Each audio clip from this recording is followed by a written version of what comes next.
नमस्कार, आप देख रहे हैं सुल्तानी की आवाज। मैं हूं आपके साथ अंकिता।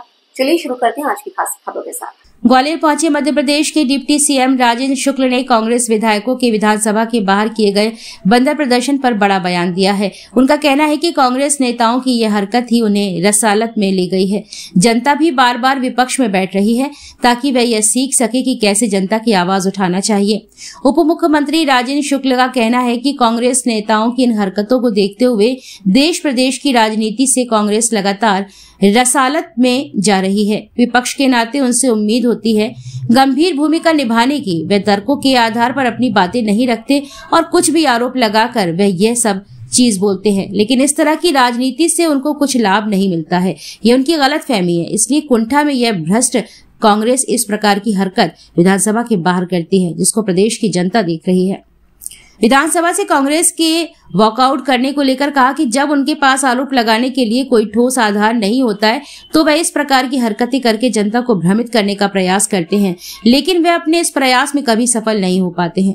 मध्य प्रदेश में डॉक्टर्स की कमी को कैसे दूर किया जाए, इसको लेकर कहा कि डॉक्टर्स की भर्ती लगातार हो रही है, नए पद भी स्वीकृत हो रहे हैं, नए मेडिकल कॉलेज भी खोले जा रहे हैं। पहले 5 मेडिकल कॉलेज थे जो अब बढ़कर 19 हो गए हैं। अगले वर्ष 3 और मेडिकल कॉलेज शुरू होने जा रहे हैं। उसके अगले साल 3 और शुरू किए जाएंगे। प्राइवेट सेक्टर में भी 4 मेडिकल कॉलेज पीपीपी मॉडल पर पन्ना, बैतूल, धार और कटनी में मंजूर हुए हैं। मुख्यमंत्री जी ने इसके भूमि पूजन के लिए नड्डा जी से मुलाकात की। लगातार एमबीबीएस मेडिकल की सीट बढ़ रही है, जिससे डॉक्टर्स की उपलब्धता बढ़ सके और ग्रामीण क्षेत्रों में हम जो सुविधा देना चाहते हैं उसे देने में सफल हो सके। कांग्रेस के नेताओं की इसी हरकतों को देखते हुए देश की राजनीति से कांग्रेस लगातार रसातल में जा रही है। विपक्ष से उम्मीद होती है गंभीर भूमिका का निर्वहन करें, तर्कों के आधार पर विधानसभा में अपनी बातें रखें और आधारहीन आरोप लगाकर, और यदि ये सोचते हैं कि उनके राजनीति में कुछ उनको लाभ मिल सकता है, ये उनकी गलतफहमी है। और इसीलिए कुंठा में से ग्रस्त कांग्रेस इस प्रकार की हरकतें विधानसभा के बाहर करती है, जिसको प्रदेश की जनता देखती है। वही कारण है कि जब उनके पास आरोप लगाने के लिए कोई ठोस आधार नहीं होता है तो फिर इस प्रकार की हरकतें करके और जनता को भ्रमित करने का जो उनका प्रयास है वो कभी भी सफल नहीं हो पाता है। डॉक्टरों की कमी को दूर करने के लिए एक बड़ा प्रयास किया जा रहा है कि प्राइवेट डॉक्टरों को सरकारी लगाया जाए। किस तरह से प्रयास रहेगा ताकि प्रयास लगातार चल रहे हैं, भर्तियाँ भी हो रही हैं, पदों की स्वीकृतियाँ भी हो गई हैं और लगातार नए मेडिकल कॉलेज भी खोले जा रहे हैं। आपको मालूम है कि पहले 5 मेडिकल कॉलेज थे, अब 19 हो गए। अगले वर्ष हम 3 और शुरू करने वाले हैं और उसके फिर अगले वर्ष 3 और शुरू होंगे। प्राइवेट सेक्टर में भी मेडिकल कॉलेज लगाएं, इसके लिए 4 पीपीपी मोड में मेडिकल कॉलेज पन्ना, बैतूल, धार और कटनी में मंजूर हो गए हैं। उसके भूमि पूजन के लिए मुख्यमंत्री जी ने कल नड्डा जी से मुलाकात भी की है।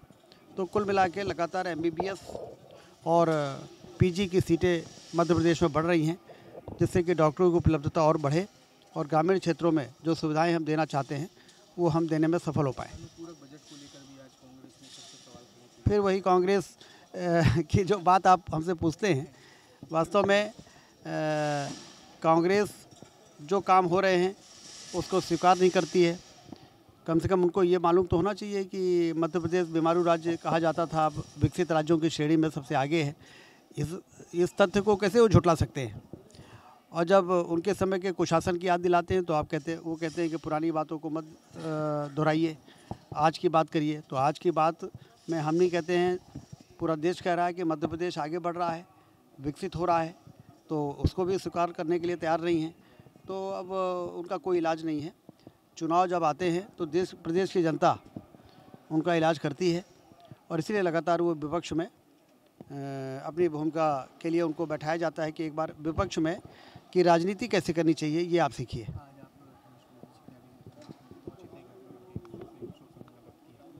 हिमांशु जी से मेरा बहुत पुराना परिचय है।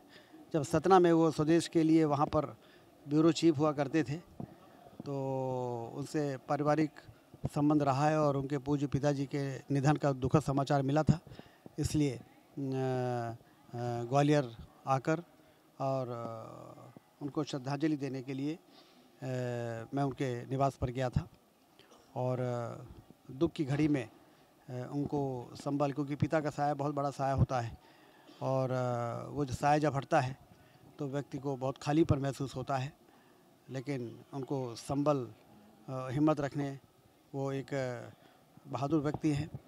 तो इसलिए स्थितियों को वो पूरी तरह से उसका सामना कर रहे हैं।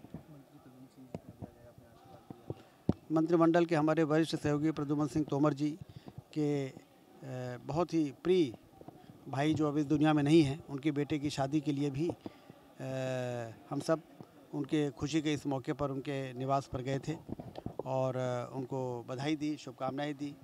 उनके जो वर और वधू जो परिणय सूत्र में बंधने जा रहे हैं, उनके शादी तो कल है, लेकिन आज जो रस्म अदायगी हो रही थी, उनके पूरे परिवार को मिलकर बधाई दी है।